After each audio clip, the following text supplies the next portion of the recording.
Brought to you by Together, my daily marriage app. How can I best support my mom while my dad is going through a severe mental health crisis? And how can I best manage my own kind of frustrations and emotions around the situation while living 2 hours away? Yikes. What's he experiencing? What's going on? Yeah, so I can give you just a little bit of background here. So growing up, he was always a bit of a drinker.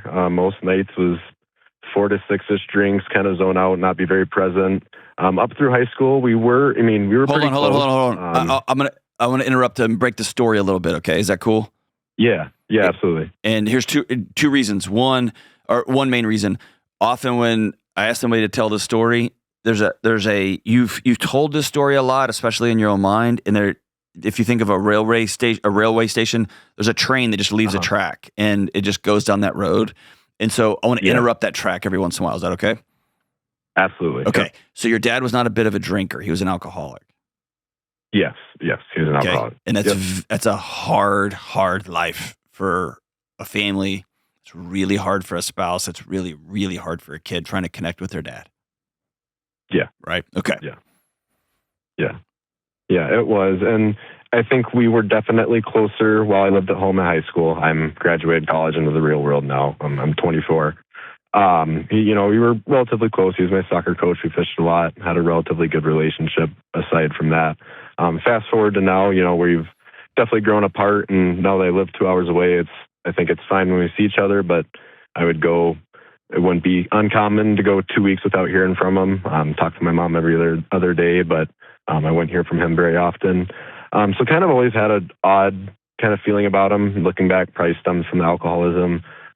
He's always pretty socially awkward. I think he dimmed my mom's light socially quite a bit. Fast forward to today, started back on Mother's Day of this year. All of us kids were back in town celebrating Mother's Day.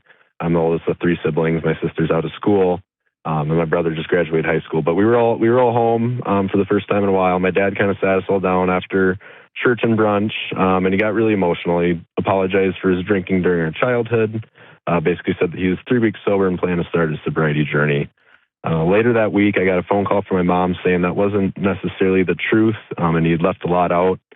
He had been to the hospital earlier that week and been diagnosed with severe anxiety and depression, and that further action needed to be taken medically.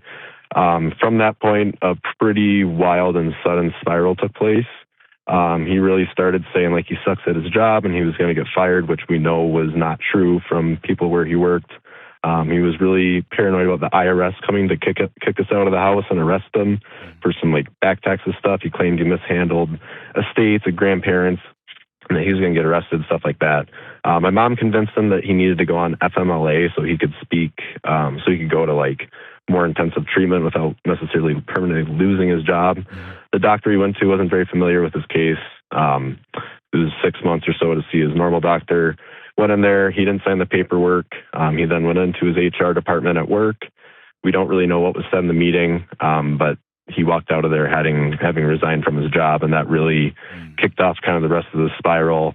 The next week or so after that, suicidal self-harm talks started. He kept saying he's done irreversible things with family. There's no way out. There's no hope, no solution.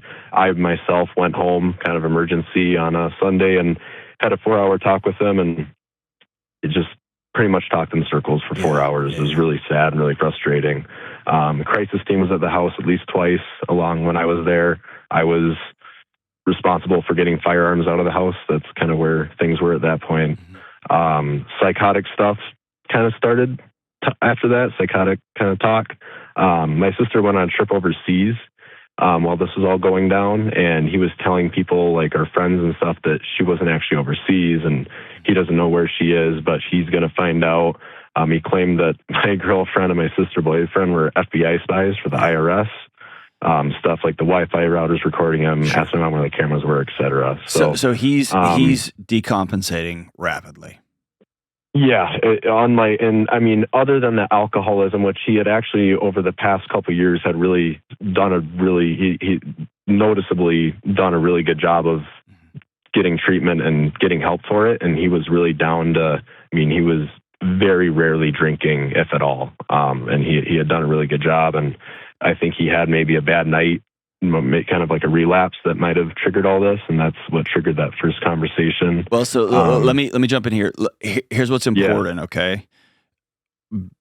Becoming a junior detective it's a misuse of energy right now. Yeah. Okay. And I say this with all due respect only because I've sat in these homes. I was on those crisis teams that showed up to your family's house, okay?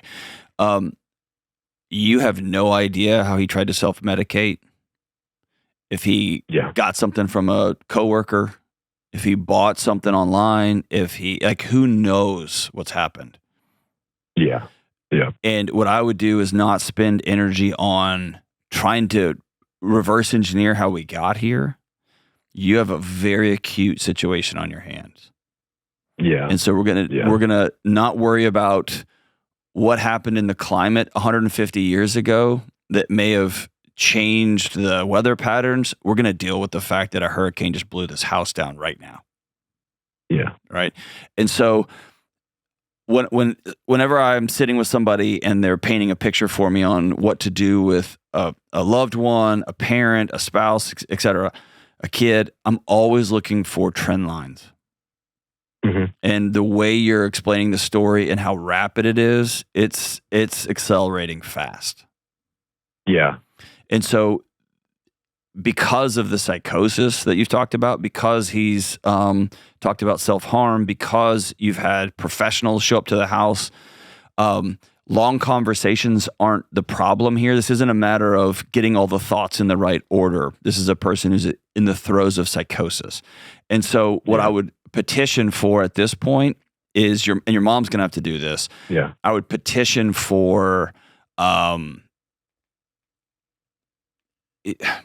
don't know how it works in Minnesota, but he is psychologically incompetent of making safe decisions for himself. So she's got to get control of her money, of the family money. She's got to get the house in her name. She's got to get the cars in her name, right? But she needs to sit with an attorney because there's a legal framework for how to do this. And rightfully so, the courts are slow to take away somebody's civil rights, what they'll be doing in your dad's case. They'll be saying, you can't make decisions for yourself anymore as an adult.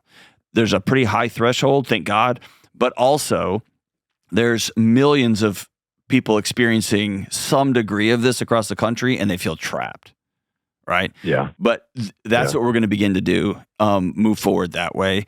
And I think telling your mom, I'm not interested in, I can't support your mom's mental and emotional health. She's going to have to get her own counselor to talk through navigating and this. she does. She's been working with someone throughout this whole thing, which has been really good. Yeah. And he did, we were able to get him admitted. We live relatively close to the Mayo Clinic. It's about an hour away. So luckily we have a really good resource nearby, and he was admitted into their, I guess I'm not exactly sure what the wing was called, but their, psych ward, I guess, for lack of a better term. Sure. And he was there for 3 weeks, refused medication to begin with. I'm not too familiar with how the court stuff works, but there were 2 court hearings, stuff like that. And I believe since he was refusing medication, it become court mandated that he take it. Okay.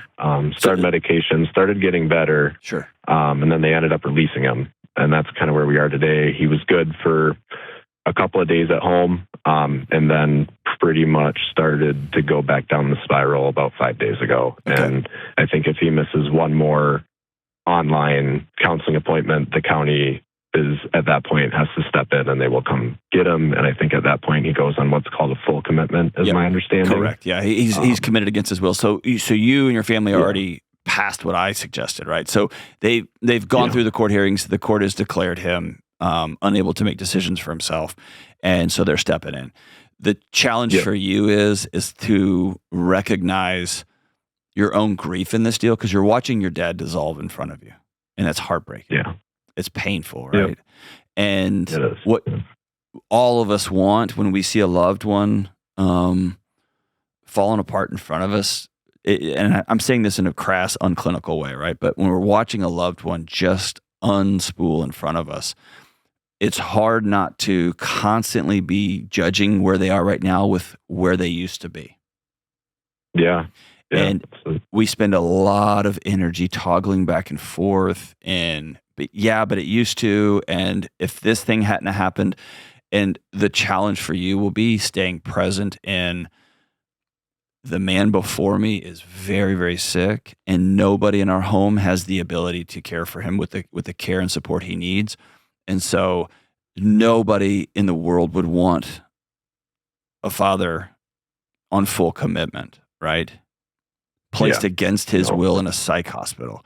And that's the best thing for him right now, because he's going to hurt himself. He's going to hurt somebody else. He's going to do irreversible damage. Yeah. And it's heartbreaking. It is. Yeah. And if you go visit him and he's screaming at you, or he's numbed out they give him too much meds and he's just kind of staring catatonic off into space, it will break your spirit. It'll break your heart. And I want to give you permission to have your heart broken. Be sad. Yeah. Right. Yeah. And if it's hard to go see him in that state, I get that. It's sitting with your mom and constantly checking in on her. How can I care for you today? What do you need from me? And you having the courage to say, Mom, that exceeds my ability to help. I can't help here, but I can do this. Yeah. All right. It's just a heartbreaking. I mean, take the psychosis away. This is a guy that just got diagnosed with stage 4 pancreatic cancer, and they just said he can't leave the hospital. Yeah. It's devastating. Yeah. Everything is different now. And I really, really hate this for you.